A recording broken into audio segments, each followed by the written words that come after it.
Good morning. This is the Humminbird Hub, and we welcome this morning Winky Singh. Thank you. Thank you so much.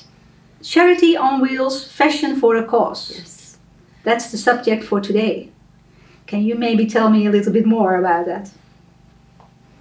The journey started early 2018 when a Bollywood director from Mumbai had approached me for this project. And the main lead actor had made a phone call saying that we have this movie coming up. Movie name is Mark Sheet, which is going to release in the next couple of months in India and I think internationally also. So their concept was actually that I go in the prison and I mentor and skill these women inside in the prison, the women inmates I'm talking about. So those women are going to create the costumes for the movie. So this is how the journey started actually. Yes. So you're actually making the pieces for the movie? Yeah, so the project actually started in, as I said, mentioned earlier, early 2018. It took me about 6 months and to kind of go inside and skill them because they were still raw. I would say they knew the basics. They knew the basic skill about sewing and a little bit more because I think in general, we all women, we know a little bit about fashion. We are slightly aware about it. So my job actually started from training them and challenging them to talk about the characters of the movie. And slowly they got there. It took us about few weeks to bring them to, create the momentum. So, yeah. So you actually initiated that women are sewing in the prison? Well, I think I would say the innovation came from the director of the movie. So the thought, the origin was from the film. Okay. And taking it to this level where I am today and where I'm bringing up to, it's as a subject and as a movement, that of course continued later. Yeah, so you have been always in the fashion business? Well, yes, I still have my brand called Ministry of Design, Winky Singh and Rashma Singh, which is, we have a store in India and we are catering to international market also. And as a designer, all I knew is this is all I can contribute to the women inside. And this is how they hired me as a designer. So, and now since my whole time is basically dedicated to the cause which I'm working on. So my daughter is taking care of, she's Rashma Singh and she is actually studied from London College of Fashion. So she is actually a fashion student and she is really actually now taking care of the brand, which is our existing brand, which is like a fashion brand. So she's the one actually who's taking care of that part. Because my time actually, I must say 5 days a week, I'm in the prison inside. And I started with one prison, which is Tihar Jail, which is I think one of the biggest prison in Asia. And where I think we have about more than 10,000 or I don't know really the number. So I would not really say the number. So there are so many prisons. And within that boundary, they have about I think 18 prison within the boundary. So I'm catering to now 2 of the women prison and one is Tihar and the other one is Mandoli, which also come under Tihar itself. And so now this is the fashion part which I'm basically working on. And then one day this one of the senior from the jail, who's the DIG, and he called me for a meeting and saying that what is the future, how we are going to move it forward, and what are your plans with this project. So in between, he received a phone call from someone and he started speaking to that person saying, oh, you go to the factory. And the moment he put the phone down, and I asked him, do we really have a factory also inside the jail? He says, yeah, but that's not run by the women. It's run by the men. I said, sir, can I really go to that factory? Can I visit? Can I pay my visit? And can I see what are other opportunities, even the men part I can contribute to? Since I know how to do the weaving, I can kind of, give them some techniques where they can probably come up with the different techniques of weaving the fabrics as well. And I can bring the technicians from the outside, from my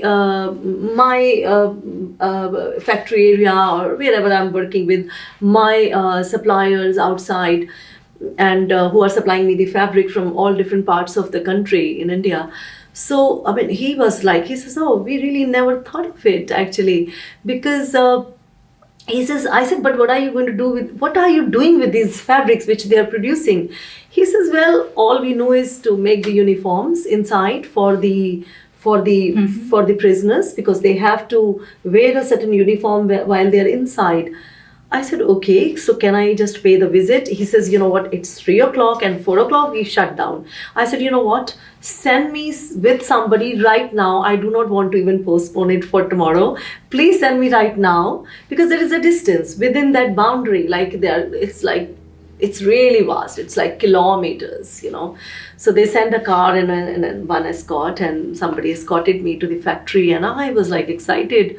I said, my God, you're not even maximizing the opportunity. They're making the fabric, and I just checked the texture, and I quickly kind of, I said, give me 50 meter of this, give me 100 meter of this, and by the time I think I came out and I bought maybe 300 to 400 meter fabric, and I straight away gave them the check. I said, I'm taking these fabrics out, and I'm going to experiment with them. I really want to see how I can work with the dyeing techniques, how I can, do the treatment and then come up with a fashionable fabric.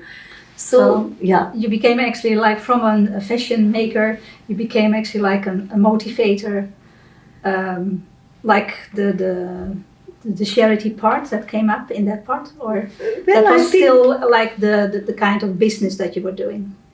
Yeah, actually it was an extension of my thought as well. It's just not actually, I did not start it as that I'm actually going to do some charity or some sort of it wasn't planned. And that's the honest truth, that it wasn't planned.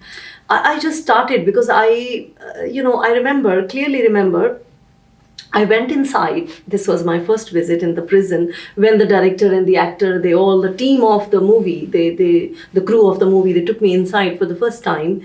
And when I got the news, this was my first reaction. I said, wow, this is so challenging. I'm going to do something bigger than what I'm doing.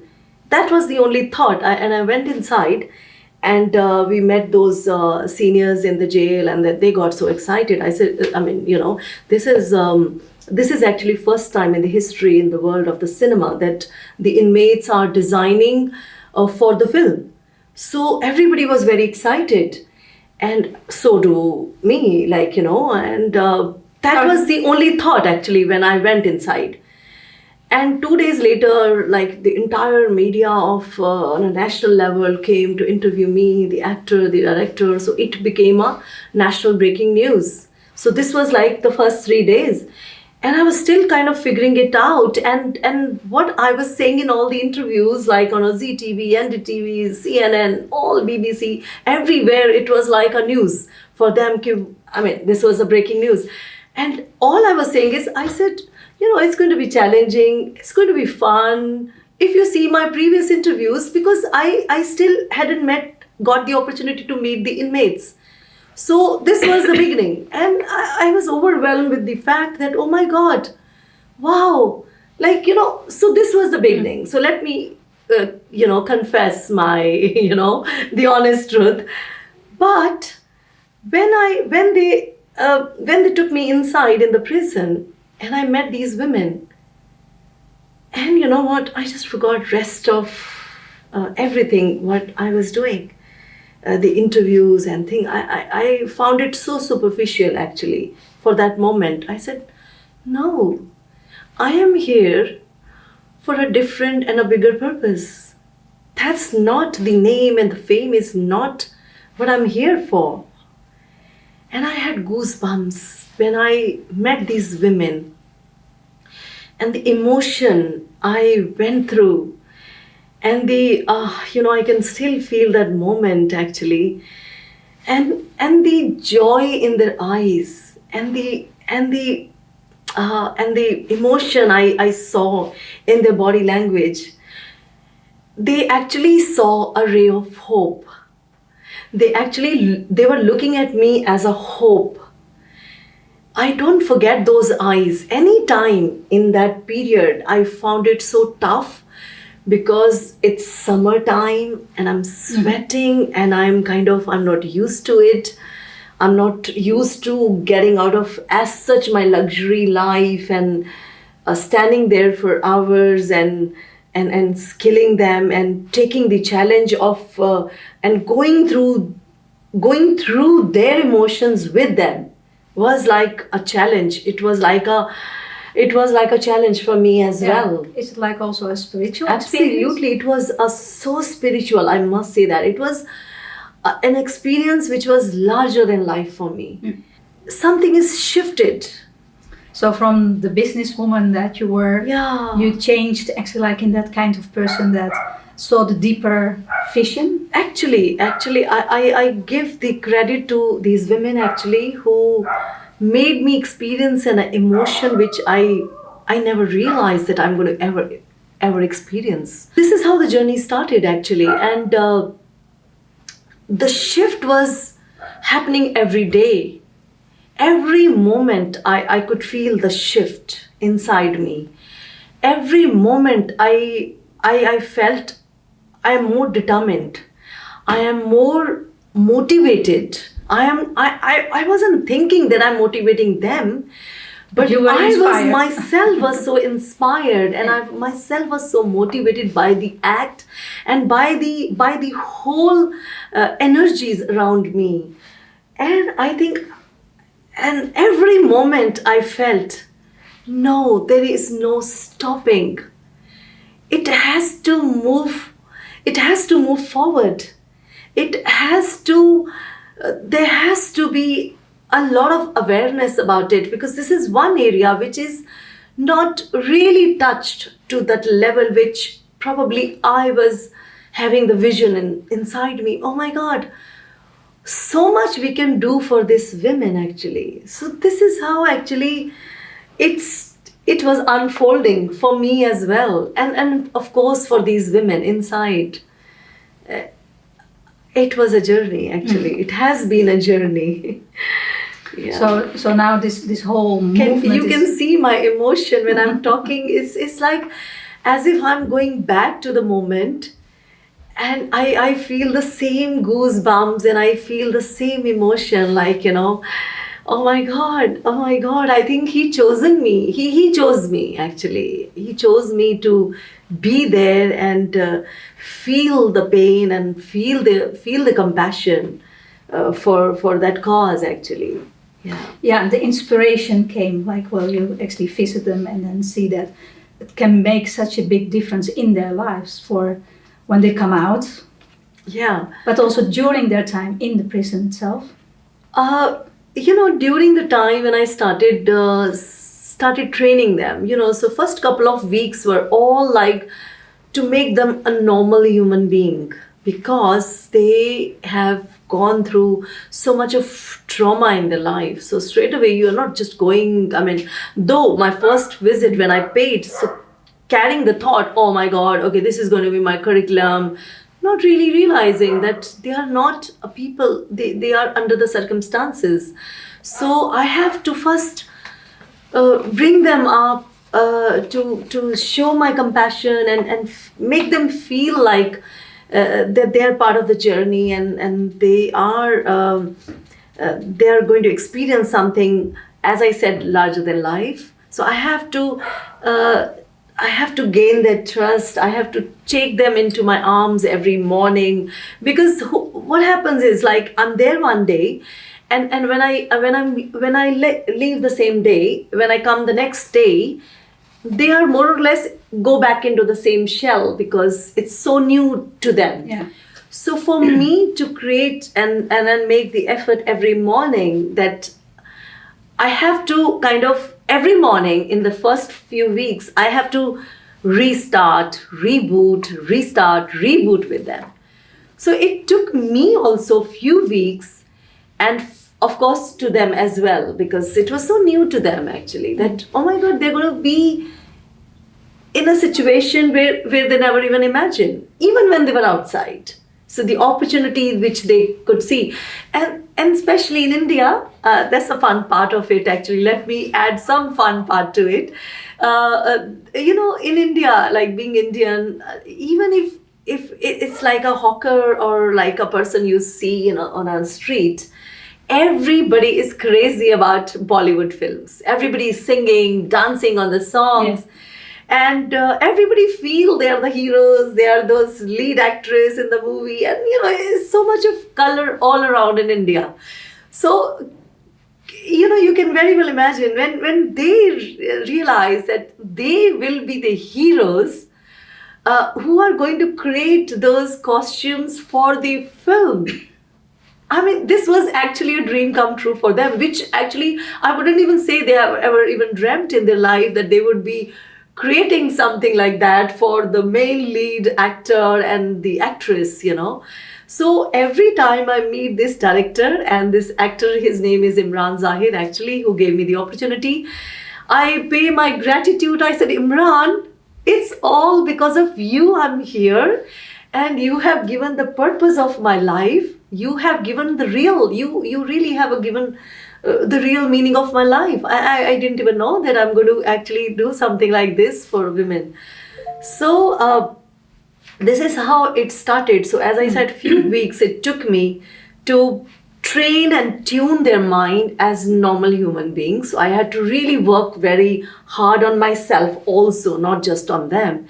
I used to chant my mantras, because the meditation which I used to do at home, so I used to make sure that I bring them into my energies, and I bring them into that whole aura around me, so that they behave in a certain fashion and they become much more calmer, much more in their control. And then slowly, gradually, I realized, oh my God, actually, honestly speaking, they themselves felt that they were so different few weeks ago. And me, myself, as a human being, I felt that I am so much evolved in the last few weeks. Yeah, I was actually wondering this Yeah. morning when I see you speaking about it, and it's very clear that it's also like an enlightening for you, for yourself. Yeah, so when this director came to know that it's too much of hard work for you, Winky, are you sure you want to do the whole movie garments inside? Or we can get away with couple of, you train them. I said, you know what? What I have achieved by doing this now is a challenge for me. I am going to do the whole movie garments inside. I'm not going to stop with few scenes or something. No, I will do the whole costume, the entire movie costumes inside, no matter whatever it takes from me and how much effort it goes. I am going to do the whole movie. So, and then that was my condition, that when we do the first screening, has to be inside the prison, I said, you don't pay me for anything. I can do from my side, but my condition is their name has to be there, that it's made by the women of women inmates. My name should be after these women. Yeah. And second condition I have is now my request, my humble request, if you can do the screening first in the prison and then the outside with the public. So they agreed to that and they were very happy. So this is also the base of like doing the other charity projects in Yes. jails? So the project finished, it ended in the first 6 months. So meanwhile, I realized they're trained. So this movie basically is like a movie around a very real subject, whatever's happening based on a real subject, like it's called Mark Sheet. So I will not really disclose the story, but the movie does not carry costumes which I generally design in my Okay. with my brand, which is like a very high end fashion luxury. So this is like more like a girl who's a doctor. She's wearing those very simple, like something which I'm wearing or we are wearing, this smart casual. So I skill them to that degree for 6 months. And then I during that process, the dignitaries of the prison, they said, we would want you to continue the project after even the movie is ending, the project is ending. So if you don't mind, if you can just do some volunteer work. I said, you know what, it's not from your side. Even I would love to continue my work with them because now so somehow they're so trained, first of all. And I think we can create so many opportunities for them where they get paid while they're inside. And even when they go out, they can be entrepreneur. They can start their own little business, so they don't have to go back to the same life which because of what they came inside. So for there, actually, they requested me to start one of the foundation, because they says, as an individual there is a protocol in the jail that you just cannot work as an individual. So you have to form some sort of a foundation and go through the same process. Because earlier people used to say, my God, you're doing such a volunteer work. Why don't you open some foundation or something? I said, you know what? Mother Teresa was doing so much of work. She never thought to open in a foundation or something. I am just doing a work which I enjoy doing, which I feel compassionate for. I don't really require to open any kind of a charity business or anything. But when it came up through the dignitaries that you cannot continue because there is a protocol to follow, so I had to open this. I have to formalize my whole thing. Then overnight we decided, like I remember my CA asked me, what name you want? I said, the first name coming into my mind is Charity on Wheels. He says, but how are you thinking about Charity on Wheels? I said, I don't know. I mean, I'm just thinking, I'm always on the wheels and lending my hand to people around me, whosoever need my help. I'm not even thinking about it. I'm always on the move and kind of lending a hand. Anybody around me, wherever I can fit, I allow them to fit me in. So that's how the name came up, without even thinking actually whether the name is even available, but fortunately it was available. So this is how this foundation came up, called Charity on Wheels. And so now it's also spreading through whole India? Yeah, whole India. And then we are doing it internationally now. And later on, actually, once the project ended with the movie, and I started skilling them and training them for high fashion. So for that, we did not have the basic equipment which I needed for my kind of a garments, which I really now wanted to upgrade them. So I sponsored some of the machinery, some of the embroidery machines, and some painting stuff. So I started taking, so this was all a volunteer work. So I started taking my technicians from my factory to skill them, to teach them. So we create a complete zone inside, and then gradually I requested them if they can renovate some nice room and give me some extra space for me where I can make them feel like a studio, not like you are in the prison. So they kind of took their respect in a very positive way. So now I have a nice presentable room where I put my then rods. I created like a showroom where I have my small cupboards. Then I sponsor some dummies. So now I would say they are 80% or 80%. They are like, I call them my fashion designers. Not like a few of them. I would say most of them, actually. They have learned the skill. They know how to paint. They know how to sew, and they sew, and they know how to they have learned the techniques of these high garments we make, the pintex and embroidery and everything actually. So you also have seen now, like people that go out of jail, the women that leave the jail, they actually can really continue doing these kind of things, or You know what? If I want, I can write a whole book around this journey of the last 2 years. But I'm just going to briefly. I don't know how much time we have to say, but now the journey was there was a next chapter. So first was skilling and training, and then teaching them, skilling them for the film, and then this idea was while they are inside, so many women were coming up to me for help in terms of they do not have the money to fight their cases. They cannot afford the lawyers sometime outside, the lawyers Yeah. who can fight for them, and they don't have the money to pay sometime to the children whom they left outside under the circumstances. They are abandoned by the society, by the families. So there are many stories. I mean, I really can't tell you the stories they have inside.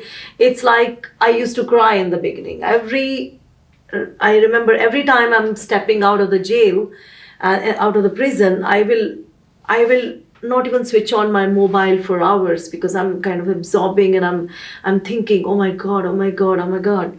But all I could do is that, okay, let me train them, let me skill them to that extent that while even they're inside, they earn money. Now, making money while they're sitting inside is how it's possible. So I created this model around them that they make those high fashion garments, which they gave me the permission to make them and then take them out and create the awareness, take them to various countries, and sell them wherever I could sell them. Women could just buy them, and then the same money can just go back, and then they create more. So this is my third cycle actually. The first time I took the okay, now here I didn't want to create something which is available, readily available in the market. Being a designer, now there I came in as a designer. I took the challenge. Okay, like, what should I make which is catchy, and which is like every woman would like to buy a one of the piece for their wardrobe, something classic. We call it a classic fashion, which is different. And it's one of the piece people will not find it anywhere in the world, and we will not be able to repeat it. So this is the fashion I wanted to create with them. And because I did not want women and people to buy out of mercy. People can buy one, twice, or maybe 3 times. They can have that mercy. Oh my God, Winky is doing this. So, out of that mercy or compassion, let's buy one piece. And what about later? So that means I am not justifying their talent. So let me come up with something so beautiful, which people, of course, buying out of the compassion, there is a story behind it. But at the same time, there is no mercy. They want to buy because the garment is beautiful. it's nice. Yeah. So this is how you create a self-sustainable model for them. Today I am there, I'm helping them. Tomorrow they have to face the world. They have to face the reality. Don't forget that they still have that background. They are still going to carry that stigma with them. The dual stigma that one, they're inside, and what they have committed. So knowingly, unknowingly, however they have committed this crime, or they are innocent. Sometimes they're under the circumstances. But how do they are supported in a sense after they leave? Oh, you know what? Now that's another thing. So while they're inside, I'm paying them. I'm kind of, so far it's all going from Charity on Wheel, which is like a self-funded foundation, because it's still small. I'm still growing up. I'm still, but now there are so many people like Viola Edward, I must mention, and pay my love and gratitude to Viola, that we started talking to each other. Like when I call about this international project, so that's where Viola come into the picture, because before that it was like I was creating the awareness within India. So me and Viola, we met through this platform called Women Economic Forum. We both were a part of it. It's a beautiful platform created by Dr. Harbeen Arora. She's the founder of it. And me and Viola, we were on Facebook together through the same network. And we started talking to each other. We became friends on Facebook in 2017, I think in the month of September. We started sharing some of our thoughts. She wanted something for herself, and then she saw that I'm doing something under Ministry of Design. So we just started talking, and then we happened to, share the journey which I was going through. And then in between there was a story happened where Viola took it very, very seriously. This is a girl who came up to me, and she was crying a lot. One of my very trained inmate, probably who were one of the most skilled women out of the whole lot, very enthusiastic about to learn new techniques, always smiling and always like in that positivity and all that. And then she came up to me. I mean, not rather, she came up to me, the other women around her. One day she was really crying. I said, what happened? She says, I've got a bail. I can step out. But because I don't have the guarantee to go out, because none of my family member is coming and giving the guarantee, and I'm not able to go out. It's been 3 months. My bail is lying down with the superintendent in the office. I said, why did not you tell me before? And she says, I didn't know what to do, but now I really want to meet my children. They are like, I've got 4 kids, and they have been traumatized by the family, and they are like, she came to know through another inmate who went out. So she got the information. Her children are like really traumatized. And her eyes were swollen and her face was swollen, and she was crying, and I kind of also lost my breath. I said, wait, hold on. Let me think. Since then, I did not know that I would go beyond even fashion, doing something beyond what I'm doing. So I said, hold on, let me just go and meet the superintendent, that what can be done. So I kind of ran to the superintendent, and I asked her, I said, ma'am, this is the girl. I can't mention her name, so she's out now. I said, well, this is the story she has. And is there anybody who can give the guarantee? She says, you know what, they are prisoners and people don't come forward. They just don't want to. They can do sometime a little bit work, and that's it. They do not want to take the guarantee because you don't know. Because as a guarantee, you have to you have to pay for them first of all, and then you have to keep something from your, whether it's a piece of jewelry or your car, papers of your car, or something which is like you can keep it as a guarantee. So I don't know actually what changed inside me at that moment, and it did not take me long to say that, ma'am, is the protocol allow if I can do it? She stood up from her chair. She says, no, are you sure? Nobody's ever done in the history that somebody's coming forward and saying that I will stand up for this woman. I said, you don't know, but I don't know. I think I want to do it. She says, talk to your family. I said, you know what? My family has got adjusted to the thought, because initially they were taken by that you are going to prison every day. It's not safe. But now they know that I am not going to look back. This is the mission of my life. So they have tuned their energies to my energies, and they have started supporting me. Both my daughters are a big support system. But she says, fine, Winky, that is something you are going inside and you're going back. Now this is something beyond. So are you sure? So she took 5 minutes to reconfirm with me that, are you sure you want to do it? I said, you know what? I don't want to think much. There is a calling, and I believe in him. And I think he wants to me be the source of something which I've never done it. So yes, I want to do it. So just tell me how I can go about it. And then she gave me all these papers. You have to sign this, you have to sign this.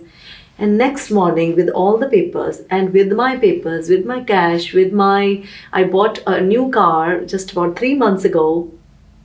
I didn't even tell my family, very frankly. I took everything possibly which the lawyer told me to the to the court the very next morning, because I don't want to now take more time. That, oh my God, I don't want to take more time just in case I switch.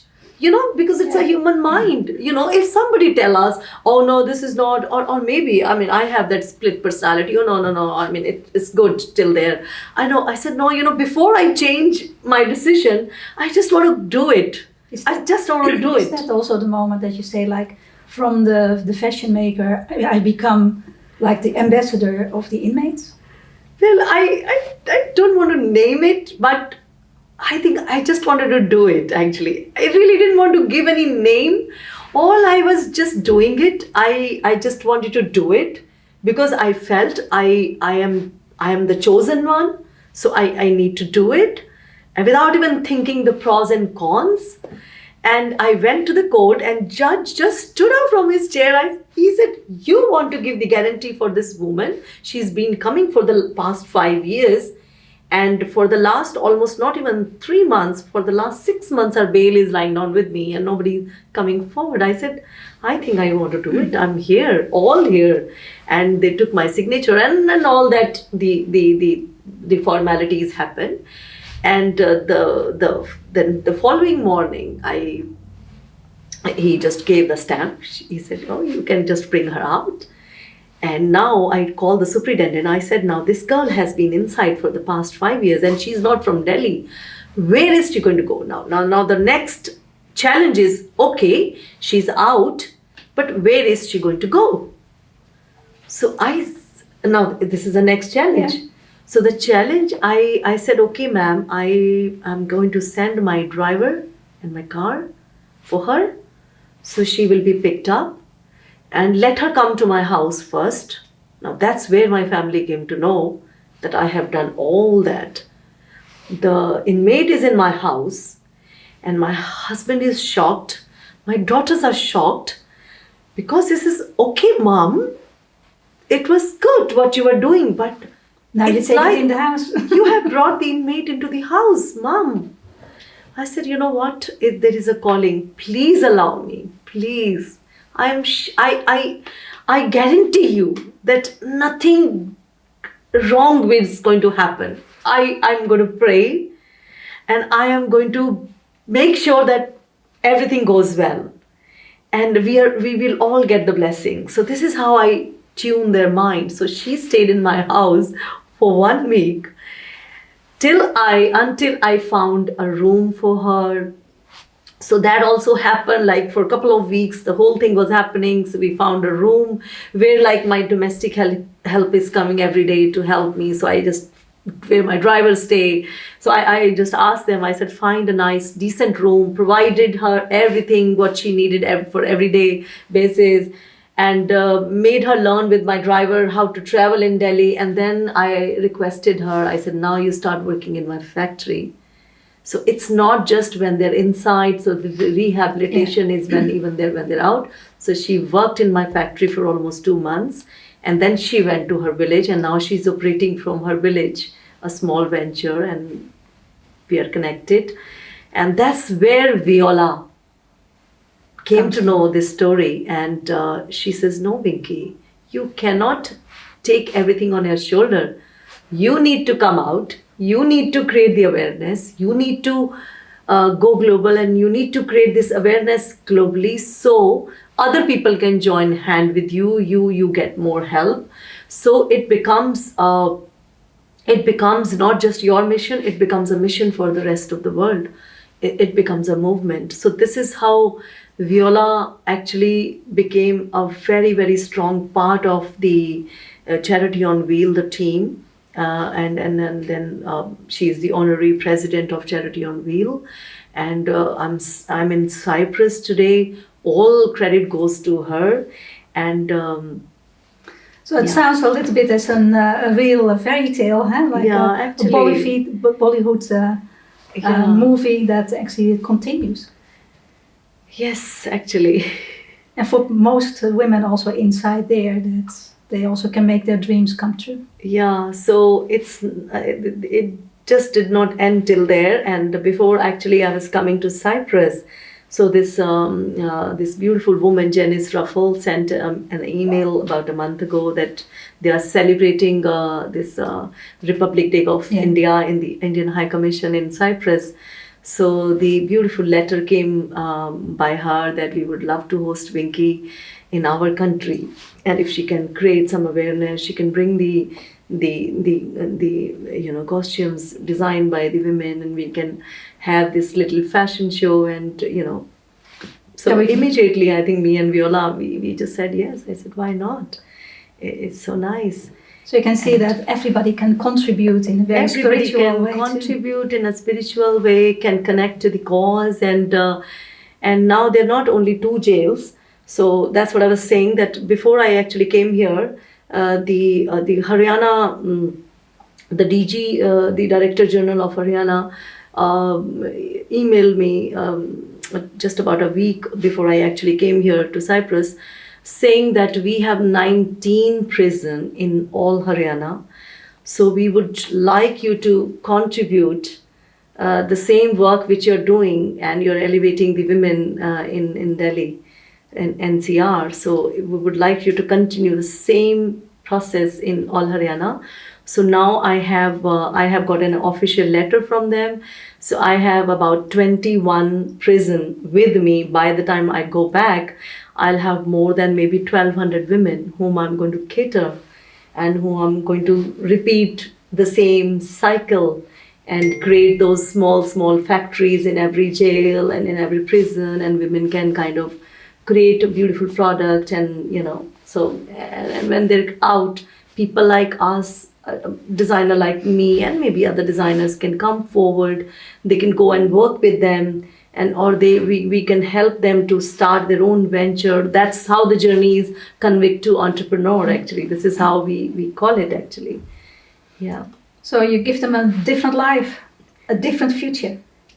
Well, yeah, I think, yes. I think it's such a beautiful, I feel we only live once, and I found a real meaning of my life by doing this.